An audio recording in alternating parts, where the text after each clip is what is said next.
Hello, everybody, and welcome in to Blue Jays Today, folks, where today we just got hit by some very welcome, surprising, but exciting news. Orelvis Martinez, the second-ranked prospect in the Toronto Blue Jays system, somebody that has been abusing the baseball down there in AAA for the Buffalo Bisons, and somebody that Blue Jays fans everywhere, us included, you probably included, have been calling for to come up to the Major League club and just provide us with that thump, because that is what this kid does. He thumps everybody. He has got the call up to the Toronto Blue Jays roster. He's even active tonight, so holy mother of God. You know, maybe. He's at the Rogers Center. Maybe. Yeah, he's there. You never know, right? Anything could happen. Could come into the lineup for whatever reason. Unlikely, but you never know, right? It could happen. Orelvis Martinez with the big league club. We're going to break down that move, the corresponding move, because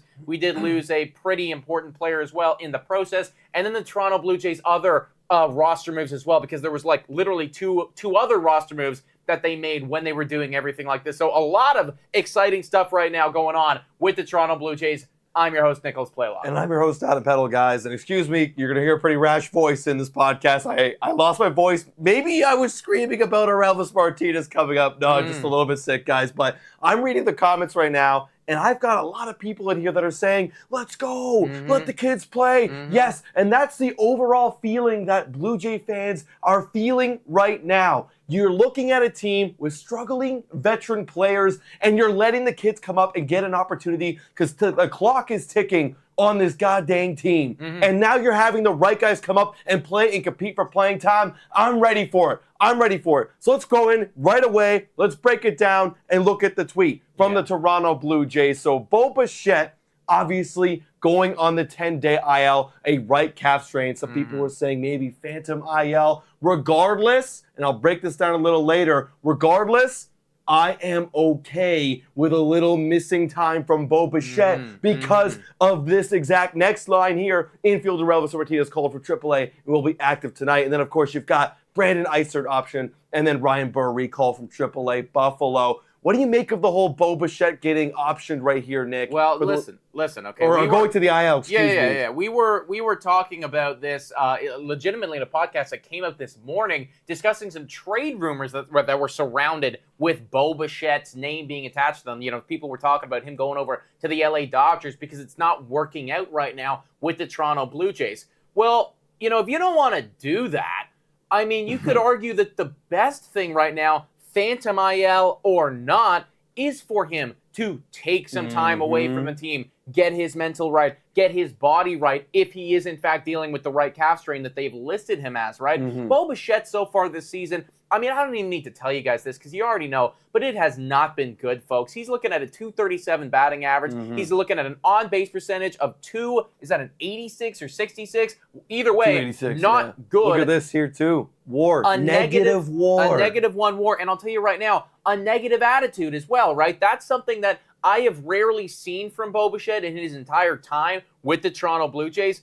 But he has had a negative attitude, you know, like it is abundantly clear. You can see it through the television screen. The guy is just not there right now. Whether or not he wants to be there or not, I don't want to speculate on because I don't know. But I will tell you this. He doesn't look like a happy camper right now. Well, I mean, when you're hitting what he's hitting, I wouldn't be very happy either. And what it looked like for me, to play a little bit of devil's advocate, is this guy is lost right now, and it's a long season of baseball. And when you're playing every single day, you don't have time to go and reflect on your game. This 10-day IL stint is probably the best thing that ever happened to Bo Bichette right now. And it's the best thing to happen for this Toronto Blue Jays because you're getting up Orelvis Martinez, who's been, as we know, we've been talking on the show, thumping it down in AAA. 22 years old. He has 16 home runs, which would lead the Toronto Blue Jays. Granted, AAA, obviously, different level of competition, but still very, very good for a young kid like him. Absolutely. OPS of 867 over 63 games. And the biggest thing for him was two things.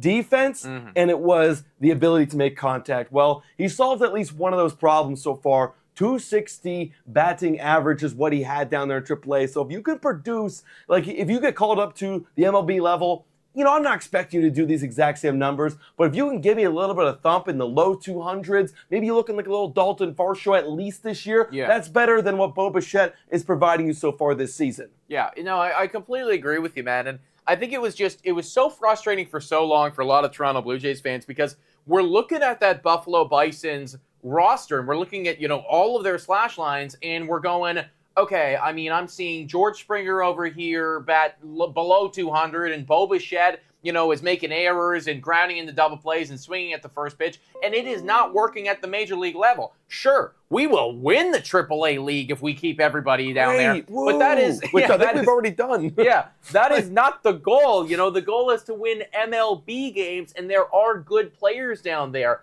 It feels like Ross Atkins and this management staff and John Schneider and everybody right now, they are kind of throwing in the towel on some of these veterans, and they're going, all right, you know what? Fuck it. We are in the back nine of this season for us to compete or not to compete, basically, because they need to decide before trade deadline.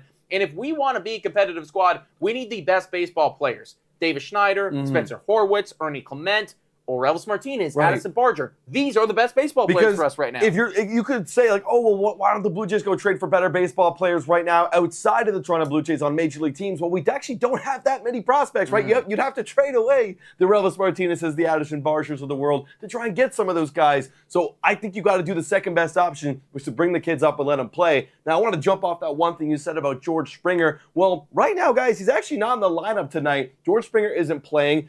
Maybe it's time when you're calling up the guys, you got to give them ABs. You're not calling them up to sit on the bench. Yeah. Same thing with Addison Barger. He's in right field tonight. Yes, no Orelvis Martinez, probably getting accustomed to the clubhouse and the city right now. But you are bringing these kids to play, and they're going to get their chance to do it right now because they're a better option or even equal option to a struggling George Springer, who at this point we're all saying needs to be cut or batting ninth in this lineup. Yeah. So this is the way to go. 100%, dude. This is the new team. Congratulations, everybody. You are looking at the new team right now. Ross Atkins is fighting for his managerial general manager life right now, and he is now turning around and going, all right, you know what? We have seen enough out of these guys that I'm paying, X amount of dollars for.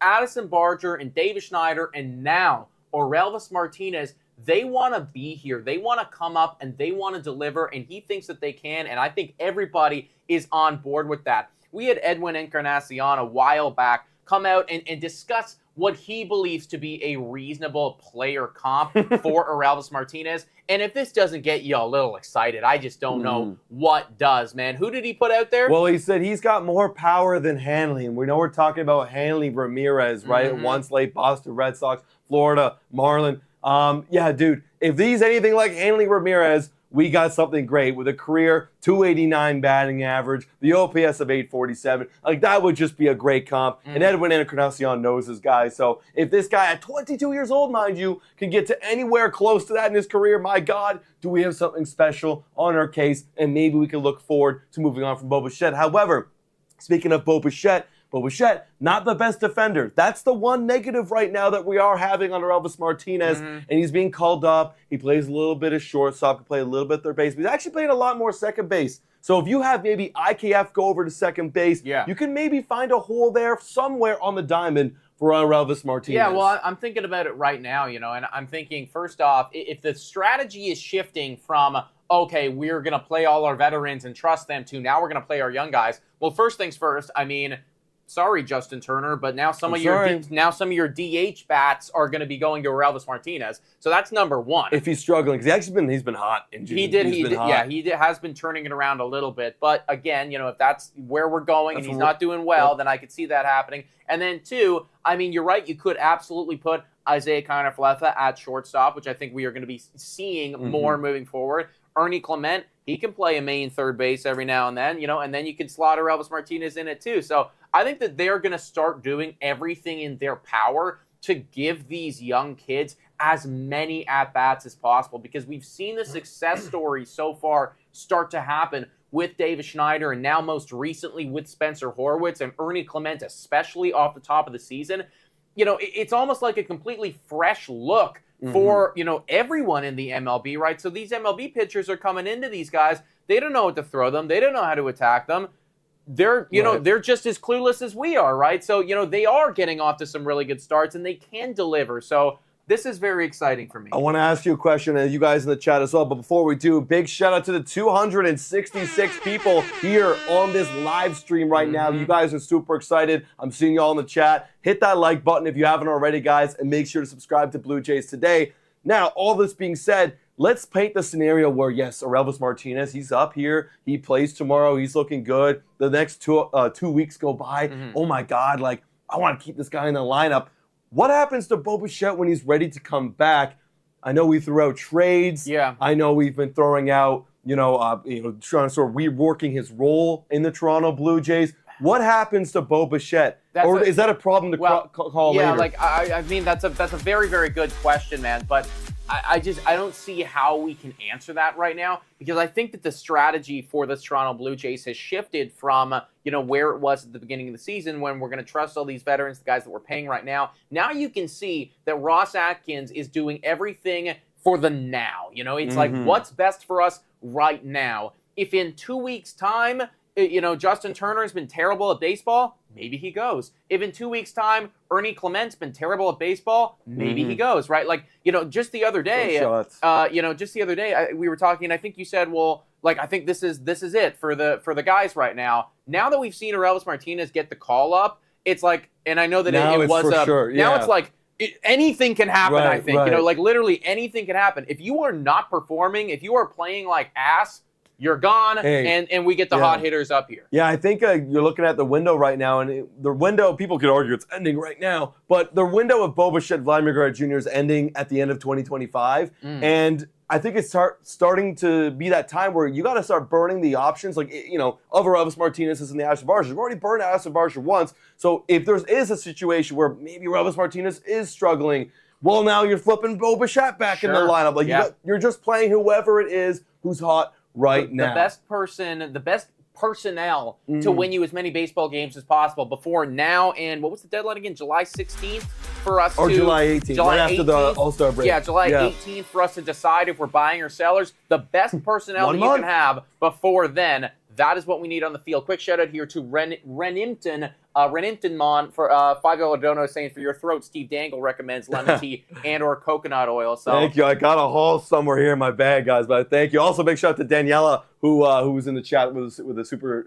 dono as well. There you go, thank guys. you so much. W's in the chat so far for everybody that's tuning in with us right now. Let's transition and talk about that other move that these Toronto Blue Jays made, right? The Orelvis Martinez move is extremely exciting, and it should hopefully help the lineup. Also, too, isn't it just so fucking awesome that, like, basically all of the Buffalo boys are called up right now? Dude, as we were joking in, like, May, you're like, just bring up the Buffalo team. We're like, we got to wait and cross that bridge when we get there. Yeah. We've seen enough sample size, guys. It's time to go, and this is great. It's like a whole new team. Yeah, exactly, right? You could tell that Ross Atkins was feeling the pressure and, like, finally, like, he was trying to hold out as long as possible, and then it was like, all right, it's not working.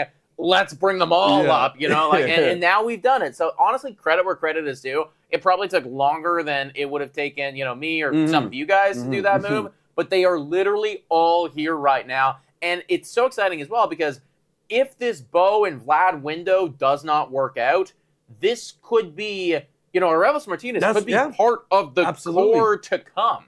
Horowitz. You got David Schneider already. You got Martinez. You got Barger. These are the guys that are literally the next wave coming up. And if they click, man, then we really don't have anything to worry about. Hey, I'm still for extending Vlad. That's another conversation. But if Bo's got to walk, I don't think he'll be missed. Well, maybe. It all depends on how they turn out. All depends on how they do. But it's like, hey, at least we have replacements, and we got to see if they can play good ball. That's the thing, right? Like, this is almost, as much as it is to win games, this is almost, and it's a small little window here, an audition for Orelvis Martinez to be like, hey, in a world without Bo Bichette, can you fill that void? Can you do that for us? Bo's not doing it. Are you capable of getting it done? Yeah, is Arjun Namala going to come in Oh, the next Jesus couple of years? Christ. Because I thought about Where's it the other day. Ricky T, baby? Yeah. I thought about Arjun Namala because he actually has been doing very, very good this year. Right. And I'm like, oh, man, like, I can't wait because he's still so young. And he's 19 years old. Yeah, no, 19. he's still a little bit away. You know? But it's like, that's, I was thinking about shortstops. Like, who could be our next shortstop? Well, maybe him. You never know. Maybe it's him. You never know. At this rate, folks, anything can happen.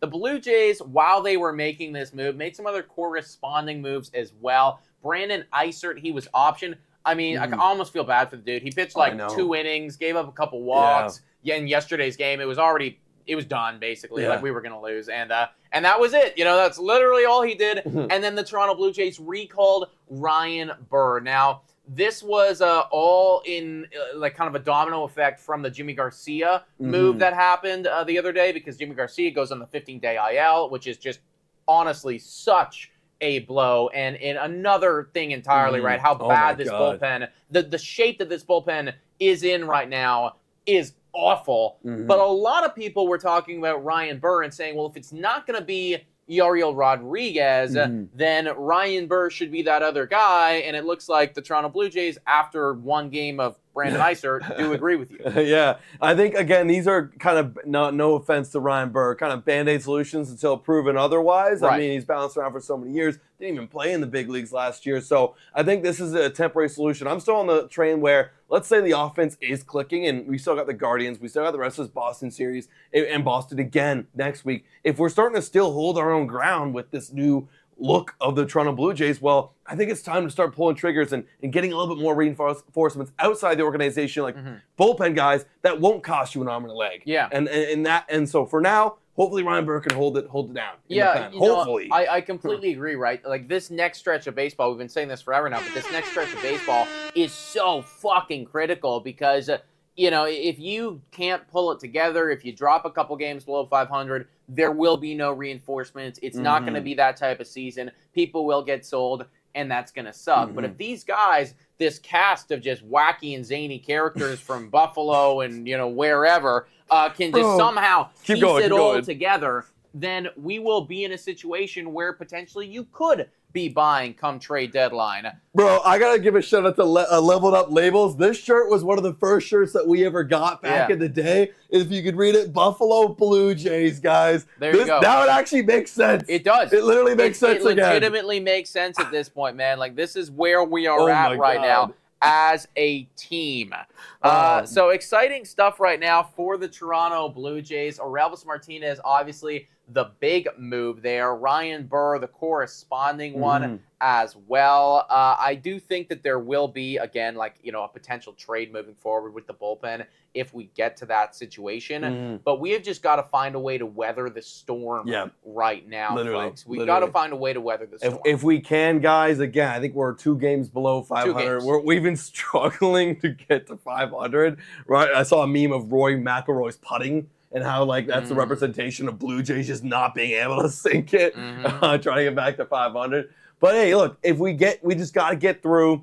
If we can win this Boston series, somehow win again against Cleveland, or at least one of the next 2 series, Cleveland or Boston after this one, then I think we're in a good position moving forward. I think also bringing up all these guys now is the right decision, because if you do get in a situation where you are considering buying, like, somehow we win a couple games, we get a little streak together, okay, now we're above 500, we want to buy. Well, now you should know, all right, Addison Barger is panning out, he's ready to go, we don't need to worry about that, but Orelvis Martinez isn't actually doing as good as we thought he was going to do, got to send him back down, we might need another, piece right there, or, all of a sudden, Ryan Burr is fucking good at baseball, or whatever, right? Maybe we're fine with that. Hey, I want to throw this out there because I see a lot of people saying Bo to LA, and we made a video on that this morning, guys. Go check that out if you haven't already done so, everybody. Obviously, this IL stint changes a little bit there, but I mean, I don't know if it changes my opinion about that too much, right? Well, here's the thing. I think we said on the video, we'll say it again, but go ahead and check out the full video. If it happens, it feels like that's the guy you're going to trade. You're glad he's too crucial right now. I mean, people were complaining he's leading in all-star votes and he doesn't deserve it. I think he does deserve it. He's actually one of the best first basemen in terms of WAR in the American League. But regardless, going back to Bo, if you're going to trade one of the guys and extend the other, is now the time to do it. If the LA Dodgers are willing to pay up a price and give us a number 2 prospect, and if everybody's panning out, I really don't feel any ways about saying yes. I think I would do it. That's the thing, right? Like you're looking at what you have in these other guys. If Bo Bichette truly doesn't want to be here, and that's that internal conversation that we are not privy to, right? There's only a couple select individuals that really know what his mentality is right now. The only thing that I can say for certain is that he's not performing on the field.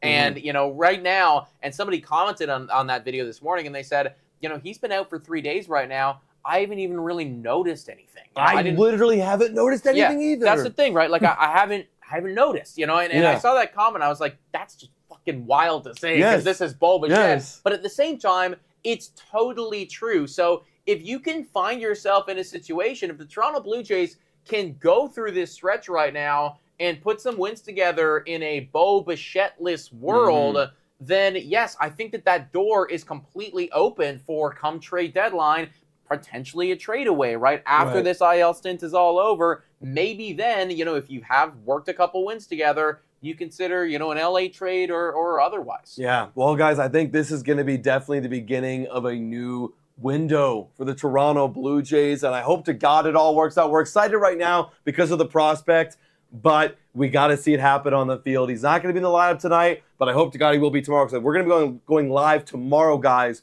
watching the final game of the Boston Red Sox series. What would be great live would be if we could watch Orelvis Martinez. I would genuinely find it kind of shocking if he wasn't in. Me too. If he didn't show up at least, for at least one at bat today or in the lineup tomorrow in some capacity. I agree. He's at the Rogers Center. They called him up now. Yeah. They're going on the road for Friday, so they're going to hopefully play him this series. I think it's going to happen, everybody. If you haven't already done so, folks, let us know your thoughts in the comments down below. Hit the like, smash the subscribe button, everybody. We're going to have lots more content coming out as the Toronto Blue Jays ramp up for trade deadline. What is their decision going to be? Are they going to buy? Are they going to sell? It is, it's really fucking close. It's close. It's close. So stay with us with all the drama, guys. Turn on those post notifications so you know when we're going live and posting videos, y'all. Yeah. Thank you so much for watching, everybody. And as always, go Jays, go!